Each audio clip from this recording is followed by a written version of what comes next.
ఇక్కడ చందానగర్లో ఉన్నటువంటి గంగారం చెరువుని హైడ్రా అధికారుల బృందము అండ్ అట్లనే ఇక్కడ స్థానిక కార్పొరేటర్ గారు ఇంకా ఇతర దీనికి సంబంధించిన ఇతర సభ్యులు అందరూ కూడా ఇక్కడ ఈ ప్లాట్ ఓనర్స్ వాళ్ళందరితో కూడా ఇక్కడ విజిట్ చేయడం జరిగింది.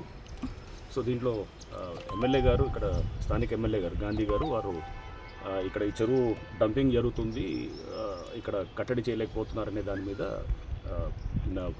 ప్రెస్లో వచ్చిన దాని మీద నేను చూసి దీన్ని పొద్దున ఎమ్మెల్యే గారితో కూడా మాట్లాడటం జరిగింది. సో మాట్లాడి ఇక్కడికి ఈరోజు అసలు ఏం జరుగుతుంది క్షేత్రస్థాయిలో అనే దాన్ని తెలుసుకోవడానికి వచ్చినప్పుడు ఇక్కడ ఆల్రెడీ ఇక్కడ గతంలో డంపింగ్ చేస్తే కేసెస్ కూడా పెట్టడం జరిగింది డిసెంబర్ 2023లో. అట్లానే ఈ మధ్య కూడా డంపింగ్ చేస్తున్నప్పుడు హైడ్రా ఎవరైతే కనుక సెక్యూరిటీ ఉన్నారో ఇక్కడ వాళ్ళు కూడా పట్టుకొని ఇక్కడ వాళ్ళు కూడా కంప్లైంట్స్ ఇచ్చారు. కంప్లైంట్స్ ఇచ్చి పోలీస్ స్టేషన్లో కూడా కంప్లైంట్స్ కూడా లాడ్జ్ చేయడం జరిగింది. సో ఈ మంత్లో ఒక 3 రోజుల క్రితం కూడా కంప్లైంట్ ఇవ్వటం, ఆ కంప్లైంట్స్ మీద ఇమీడియట్గా కేసు కూడా చందానగర్ పోలీస్ స్టేషన్లో కూడా ఇవ్వటం కూడా జరిగింది. లాస్ట్ మంత్ కూడా ఇవ్వటం జరిగింది. సో ఇట్లా ఈ కంప్లైంట్స్ ఇవ్వటం అన్నీ కూడా జరుగుతూనే ఉంది. బట్ ఇక్కడ డంపింగ్ అనేది ఆగట్లేదు. సో ఈ నేపథ్యంలోనే యాక్చువల్గా ప్రభుత్వము అట్లనే ముఖ్యమంత్రి గారు కూడా హైడ్రాకు ఒక పోలీస్ స్టేషన్ ఉంటే చాలా ఇంపార్టెంట్ అనే దాని దృష్టిలో, ఎందుకంటే ఫస్ట్ ఒక చెరువుని కబ్జా చేయాలంటే కనుక మొదటి స్టెప్ ఏంటంటే దాంట్లో డంపింగ్ చేయటం, అంటే కన్స్ట్రక్షన్ డెబ్రీ అంతా తీసుకొచ్చి దీంట్లో డంప్ చేసి దాన్ని చదును చేసి ఆ తర్వాత అది ముందు చదును చేసిన తర్వాత నెక్స్ట్ దాంట్లో స్ట్రక్చర్స్ వస్తాయి అన్నమాట, అంటే పర్మిషన్స్ తీసుకోవటం ఇవన్నీ అనేది జరుగుతుంది. సో ఇది ఈ నేపథ్యంలో మేము ఫస్ట్ ఈ డంపింగ్ అనే దాన్ని ఆపడానికి కోసం హైడ్రా పోలీస్ స్టేషన్ రేపు చాలా ప్రధానంగా పనిచేస్తుంది.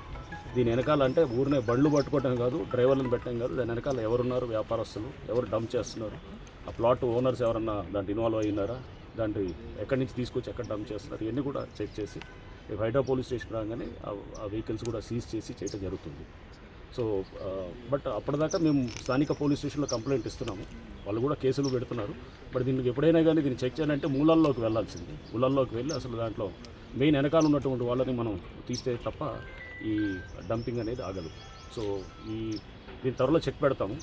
బట్ అప్పటిదాకా కొంత ఇదేంటే మా వాళ్ళు పట్టుకుంటూనే ఉన్నారు, పట్టుకొని అక్కడ స్థానికంగా ఇస్తూనే ఉన్నారు, కానీ బట్ ఇంకా ఆగట్లేదు. దీని మీద అంటే డిఆర్ఎఫ్ సిబ్బంది ఇప్పటికే హైడ్రా నుంచి వాళ్ళు చాలా చెరువుల్లో కూడా గస్తీ కాస్తున్నారు. గస్తీ కాసి రాత్రిపూట చాలా బండ్లు పట్టుకుంటున్నారు. ఈ లాస్ట్ 2 నెలల్లోనే దాదాపు 10-15 సార్లు పట్టుకొని కూడా హ్యాండ్ అవుట్ చేసిన సందర్భాలు కూడా ఉన్నాయి.